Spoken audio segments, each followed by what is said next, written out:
అందరికీ నమస్కారం. ఆంధ్రప్రదేశ్లో అభివృద్ధి పూర్తిగా పక్కన పెట్టారు.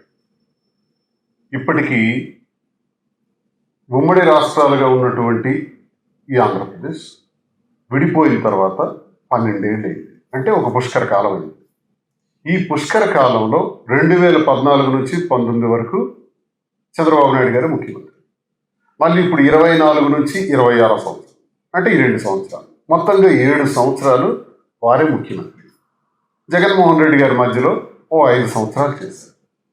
మరి 7 సంవత్సరాలు గడుస్తున్నప్పటికి కూడా ఇప్పటికీ చర్చ ఏంటంటే అమరావతి పైన ఊరికే డైవర్షన్ పాలిటిక్స్.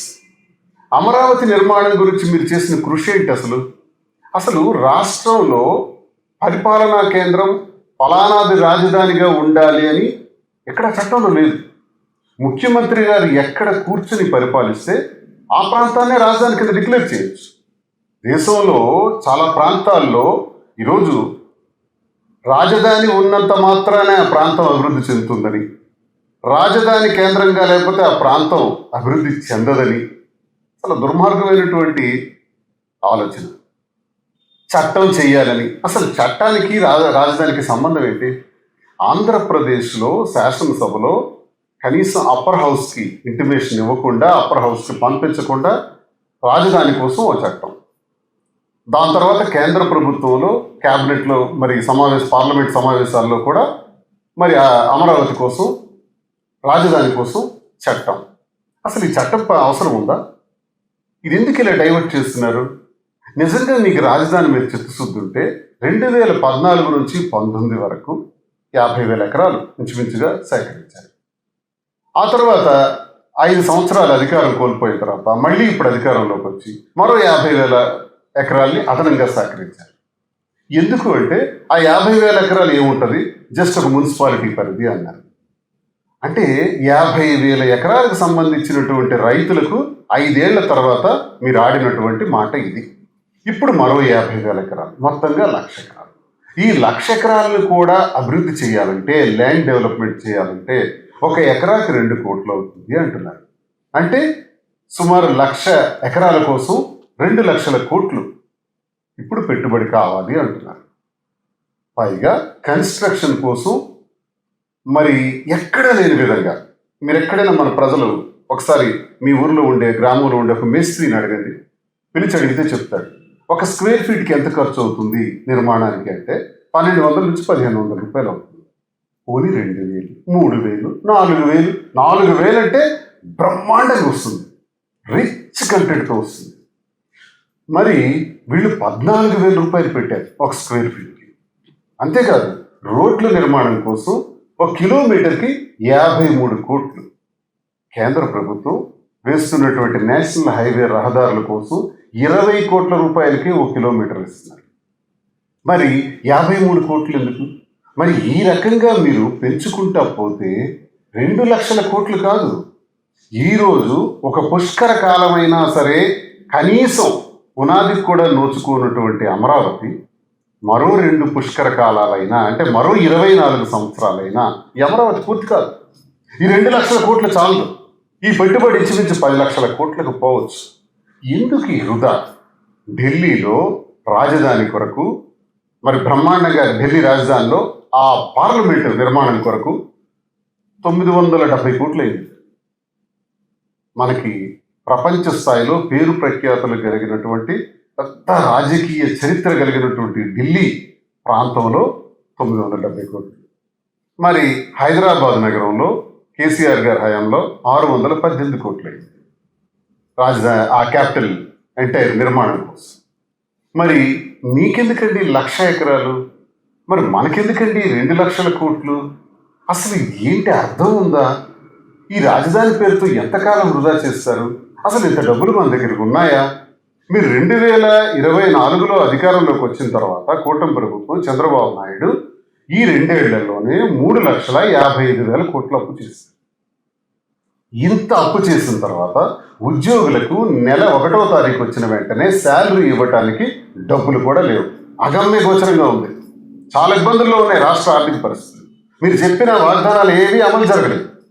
వాగ్దానాల మీద దృష్టి సారించట్లేదు, అభివృద్ధి మీద దృష్టి సారించట్లేదు, పోలవరం మీద దృష్టి సారించట్లేదు. అమరావతి మీద కావాలని డైవర్ట్ చేస్తూ ఇన్ని లక్షల కోట్లు కావాలి, ఈ షేప్లో కడతాం, ప్రపంచమే విస్తుపోయేలా కడతాం, ప్రపంచమే ఇక్కడికి వచ్చి చూసేలా కడతాం అని చెప్పి మభ్యపెట్టి మోసం చేసి 7 సంవత్సరాలుగా అమరావతి పేరుతో మోసం చేస్తున్నారు కదా. ఈ టైంలో మధ్యలో వచ్చినటువంటి జగన్మోహన్ రెడ్డి గారు ఒక మాట చెప్తారు, అమరావతి నిర్మాణంకి ఇన్ని వేల ఎకరాలు అనవసరం, ఇన్ని లక్షల కోట్లు తెచ్చే పరిస్థితి మన రాష్ట్ర ప్రభుత్వానికి లేదు, అంత అప్పు కూడా దొరకదు, అంత అప్పు తెచ్చి చేసే పరిస్థితి కూడా లేదు.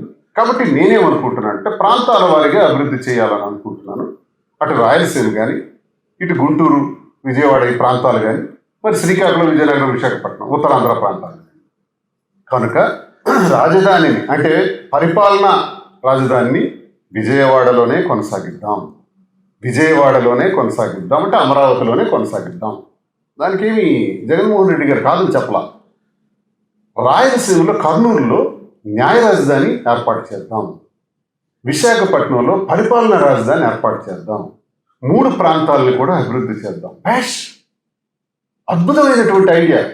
ముఖ్యంగా ఉత్తరాంధ్ర ప్రజలైనటువంటి మాకు చాలా సంతోషకరమైనటువంటి వార్త ఇది.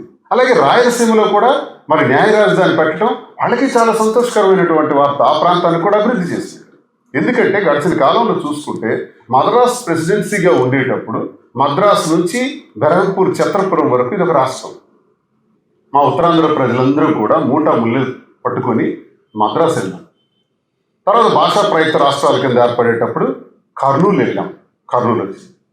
ఆ తర్వాత హైదరాబాద్ వచ్చింది, హైదరాబాద్ కూడా వెళ్ళాం. అది పోయి ఇప్పుడు అమరావతి వచ్చింది, అమరావతి కూడా వెళ్తున్నాం. ఎన్నాళ్ళు మాకు ఈ వెట్టి చాకరి, ఎన్నాళ్ళు మాకు ఈ ప్రయాణాలు? మాకే ఒక అనుమానం వస్తుంది. మా ప్రాంతం అభివృద్ధి కానప్పుడు, మా ప్రాంతం అభివృద్ధికి నోచుకోనప్పుడు మేమెందుకు ప్రత్యేక రాష్ట్రం అడగకూడదు? మాలో కూడా కోరుకుంది కళింగ రాష్ట్రం మాకు కావాలి, మేము కోరుతాం. ఎందుకంటే ఇన్ని ప్రాంతాల్లో అభివృద్ధి చేసేటప్పుడు మద్రాసు కానీ, కర్నూలు కానీ, హైదరాబాద్ కానీ, ఈరోజు అమరావతిలో కానీ మా రెవెన్యూ కూడా ఉంది. మా ఉత్తరాంధ్ర ప్రాంతానికి చెందినటువంటి రెవెన్యూ నిధులు కూడా అందులో పెట్టుబడిగా పెడుతున్నారు. పోనీ పెట్టినటువంటి ఆ క్యాపిటల్, ఆ రాజధానులు ఏమైనా ఉంటున్నాయా? ఉండట్లేదు. ఎక్కడో ఒక దగ్గర ఏదో ఒక సందర్భంలో విభజనకు కారణం అవుతున్నాయి, అవి మారిపోవటానికి కారణం అవుతుంది. అప్పుడు మా పరిస్థితి ఏంటి? ఈ రాష్ట్రంలో గట్టిగా చెప్పుకోవాలనుకుంటే మహానగరంగా ఆవిర్భవించింది విశాఖపట్నం. విశాఖపట్నంలో మరి ఆ బీచ్ రోడ్లో ఉన్నటువంటి ఆ కొండపైన ఈ నిర్మాణాలు జగన్మోహన్ రెడ్డి గారు నిర్మాణం చేశారు. పరిపాలనా రాజధాని ఇక్కడ చూసుకుంటే 2 లక్షల కోట్లు కాదు కదా, 10,000 కోట్ల రూపాయలతో బ్రహ్మాండంగా అభివృద్ధి చేసేయచ్చు. కర్నూలులో హైకోర్టు కట్టేయచ్చు. ఈ రాజధాని నిర్మాణం అమరావతిలో పరిపాలనా రాజధాని, అసెంబ్లీ నిర్వహణ అంతా అక్కడ హాయిగా చేసుకోవచ్చు. మరి విశాఖపట్నంలో కొత్తగా ఇక్కడ పరిపాలన రాజధాని ఏర్పాటు చేసుకుంటే 3 ప్రాంతాల ఆమోదయోగ్యంగా ఉంటుంది అని బ్రహ్మాండమైన ఆలోచన చేశారు. దురదృష్టం అధికారం కోల్పోయిన తర్వాత మరి ఆ పని పూర్తి కాలేకపోయింది. జగన్మోహన్ రెడ్డి గారు ముఖ్యమంత్రి అంటే 3 ప్రాంతాలని బ్రహ్మాండంగా ఆయన చూస్తుండేవారు. ఇది బాగుంది కదా. ఇప్పుడు రాజధాని అవసరం ఏముంది? ఎందుకు విశాఖపట్నాన్ని పరిపాలనా కేంద్రంగా ఉంచకూడదు? ఎందుకు అమరావతిని కొనసాగించకూడదు? ఇది ఎవరు కాదన్నారు? దీనికి 1,00,000 ఎకరాలు ఎందుకు? కేవలం కావాలని అక్కడ రియల్ ఎస్టేట్ చేసుకొని, వ్యాపారం చేసుకొని లక్షల కోట్లు సంపాదించుకోవాలన్నటువంటి దురాశ. పోని అదొద్దు. ప్లాన్ బి కింద జగన్మోహన్ రెడ్డి గారు కూడా ఒక మాట చెప్తారు. అటు మచిలీపట్నం కానీ, విజయవాడ కానీ, అటు గుంటూరు కానీ, మావి కానీ, ఈ ప్రాంతం ఒక 110 కిలోమీటర్లు ఉంటుంది. అట్లీస్ట్ పోనీ ఈ ప్రాంతంలో పెట్టండి. అక్కడ నల్లరేగడి భూములు, నది పక్కన నదీ పరివాహక ప్రాంతం, ఎప్పటికైనా అది ప్రమాదం. ఆ ప్రాంతంలో రాజధాని నిర్మాణం అనేది అసాధ్యం. అది రైతులకు ఎంతో మేలైనటువంటి భూమి. అంత భూమిని ఎందుకు వృధా చేయటం? హాయిగా ఒక 1000 ఎకరాలు, 2000 ఎకరాలు ఈ ప్రాంతంలో సెట్ చేసుకుంటే ఆ తక్కువ డబ్బులతో ఈ నిర్మాణాన్ని ఇక్కడ చేసేస్తే అందరికీ అందుబాటులో ఉంటుందని ప్లాన్ బి కింద చెప్పారు మాదిగలు. ఇది చెప్పిన దగ్గర నుంచి కూడా తెలుగుదేశం పార్టీలో ఒక్కడికి కూడా నిద్ర పట్టట్లా. ప్లాన్ ఏ చెప్పారు, వారు చేయరు, నచ్చలానికి. ప్లాన్ బి పోని చెప్పారు, అది నచ్చలా. ఈ నచ్చని విధానంతో ఇష్టానుసారంగా మాట్లాడుతారు. మీరు చేసిన అభివృద్ధి ఏ మాత్రం లేదు.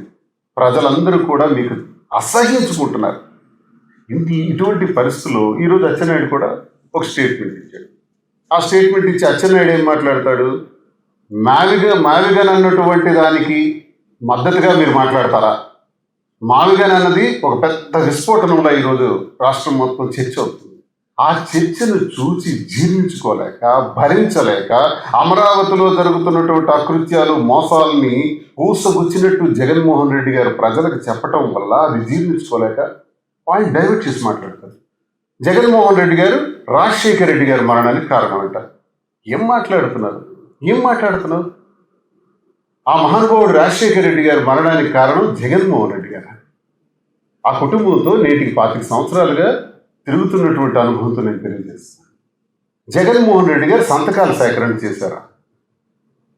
జగన్మోహన్ రెడ్డి గారి దగ్గరికి 150 మంది పైచిలకు ఎమ్మెల్యేలు మీరు ముఖ్యమంత్రిగా ఉండండి అని ఒక కాగితం మీద సంతకాలు పెట్టి తీసుకొస్తే తృణప్రాయంగా రిజెక్ట్ చేశారు.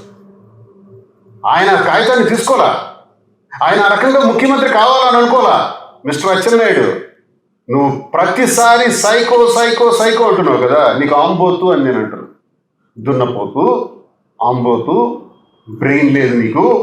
150 సంతకాలతో ఆయన ఒకవేళ 2009లో రాజశేఖర రెడ్డి గారి మరణాంతరం ఉమ్మడి రాష్ట్రంగా ఉండేటప్పుడు ఆయన ముఖ్యమంత్రి అవ్వాలనుకుంటే ఒక్క నిమిషం పట్టదు. కానీ చరిత్రలో అయ్యారు. ఆయన 2009లో అలా ముఖ్యమంత్రి అవ్వడానికి రిజెక్ట్ చేశారు.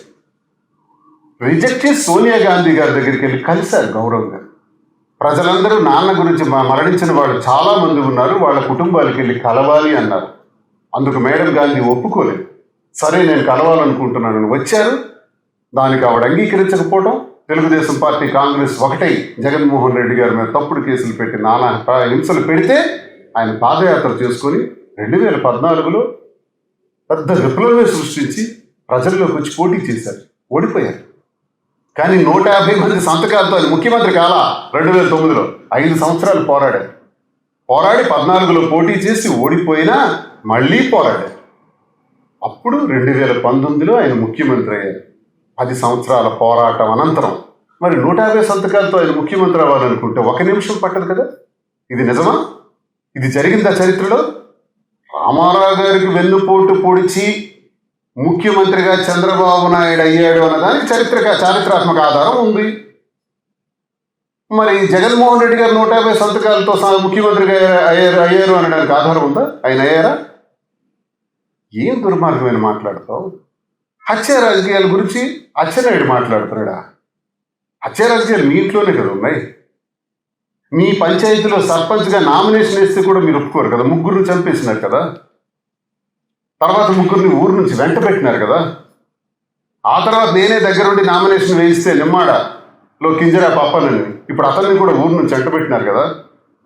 మీ సొంత తమ్ముడు భుజంగరావు కింజరా బుజ్జిని అర్ధరాత్రి కత్తతో పొడి చంపేసినారు కదా. హత్య రాజకీయాలు మీవి.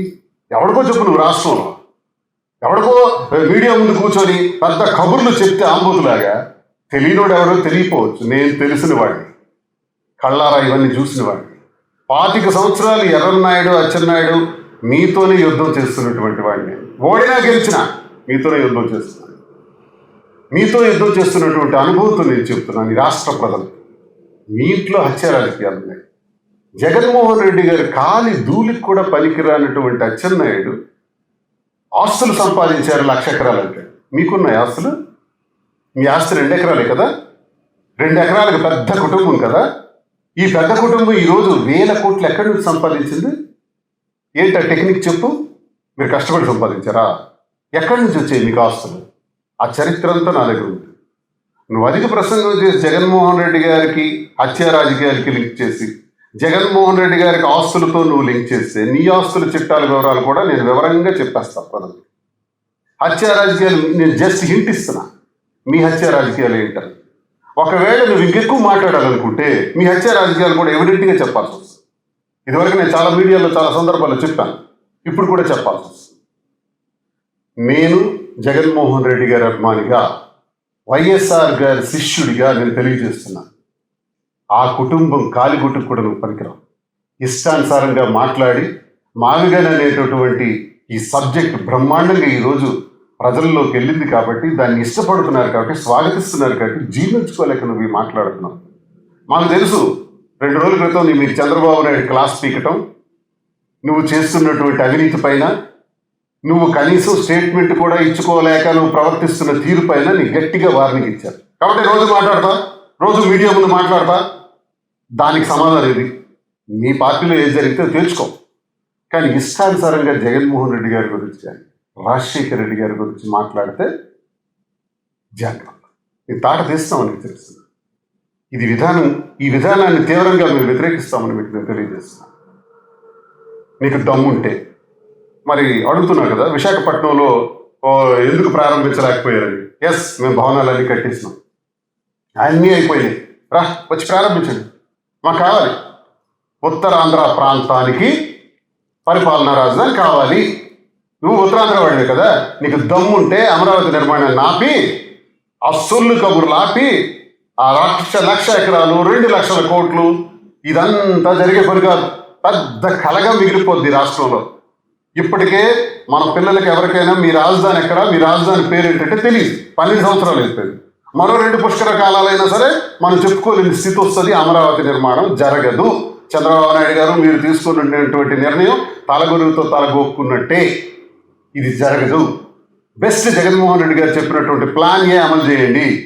మీరు ప్లాన్ ఏ అమలు చేయలేకపోతే, ఒకవేళ అమరావతిలోనే నిర్మాణం చెయ్యాలని ఈ 1,00,000 కోట్లు 2,00,000 కోట్లు అని మీరు నిర్మాణం చేసుకుంటే మరో రాష్ట్ర విభజనకి, మరో ఉద్యమానికి కూడా శ్రీకారం చుడతాం. కళింగ ఆంధ్ర, కళింగ రాష్ట్రం, కళింగ రాష్ట్రం మాకు కావాలి. ఇది కళింగ ప్రాంతం. హరిజన, గిరిజన, తాడిత, పీడిత, కర్షక వర్గాలు, కుమ్మరి, కమ్మరి, చేనేత, వడ్రంగి, రెడ్డికి, యాదవ, బ్రాహ్మణ, వైశ్య, అన్ని కులాల వాళ్ళు, కళింగులు, కాపులు, వెలమలు, ఎన్నో అగ్ర కులాలు, బీసీ కులాలు అందరూ ఉన్నటువంటి ఒక గొప్ప పుణ్యక్షేత్రం మా కళింగ రాష్ట్రం. కళింగ రాష్ట్రం గురించి మహాభారతంలో కూడా యుద్ధ సమయంలో కళింగ రాజులకి దుర్యోధనుడి దగ్గర నుంచి ఆహ్వానం వచ్చింది. అంత చరిత్ర కలిగినటువంటి మగధరాజుల సామ్రాజ్యంలో వ్యక్తిగతంగా స్వతంత్రంగా పరిపాలించుకునే రాజ్యం. మౌర్యుల సామ్రాజ్యంలో కూడా స్వతంత్రంగా పరిపాలించుకున్న రాజ్యం. నౌకాయానంలో కానీ, ఎగుమతులు దిగుమతులు కానీ ఆరితేరిన తీర ప్రాంతం కళింగ రాజ్యం. మరి మేము సెపరేట్ రాష్ట్రం గురించి కోరాల్సి వస్తుంది. అచ్చెన్నాయుడు, నీకే తెలియజేస్తున్నా, చంద్రబాబు నాయుడు గారు చెప్పుకో, మేము ఉత్తరాంధ్ర ప్రాంతాన్ని అభివృద్ధి చేసే భాగంలో జగన్మోహన్ రెడ్డి గారు చెప్పినట్టు ప్లాన్ ఏ ప్రకారం విశాఖపట్నంలోనే పరిపాలనా రాజధాని కొనసాగించండి. లేదంటే కళింగ రాజ్యం కోసం పోరాటం తప్పదు, ఉద్యమం తప్పదు. నేను అంటున్నటువంటి మాటలు ఈరోజు విత్తనమే కావచ్చు, భవిష్యత్తులో ఈ మాటే మహావృక్షం కాబోతుంది. ఎన్నేళ్ళైనా సరే ఈ ప్రాంతం మరో రాష్ట్రంగా ఆవిర్భవించడానికి ఉద్యమం చేయాల్సి వస్తుంది. ఇది ఆలోచించే. అన్ని ప్రాంతాలకి సమభాగం ఉండాలి, అన్ని ప్రాంతాలకి సమాన గౌరవం ఉండాలి. భవిష్యత్తులో ప్రాంతీయ వాదనలు రాకూడదు. అన్ని ప్రాంతాలకి సమాన గౌరవాన్ని ఇస్తాను అని ఆలోచించినటువంటి మొట్టమొదటి వ్యక్తే వైఎస్ జగన్మోహన్ రెడ్డి. ఆయన 3 ప్రాంతాలను అభివృద్ధి చేస్తాననడానికి రీజన్ ఇది. ఆ రీజన్ని మీరు కొల్లగొడితే ఈ రీజన్ స్టార్ట్ అవుతుంది. కళింగ ప్రాంతం, కళింగ రాష్ట్రం అనే ఉద్యమం ప్రారంభించడానికి మేము సన్నద్ధులు అవుతాం. మరి అశోకుడే ఈ ప్రాంతానికి వచ్చి యుద్ధం చేసి రిపెంట్ అయి ఆయన శిలాశాసనంలో 80,000 మంది మరణించారు, 1,00,000 మంది క్షతగాత్రులైనారని బుద్ధమతాన్ని స్వీకరించిన పోరాట యోధులు కలిగిన కళింగ రాష్ట్రం. నువ్వు ఇక్కడ వాడివే.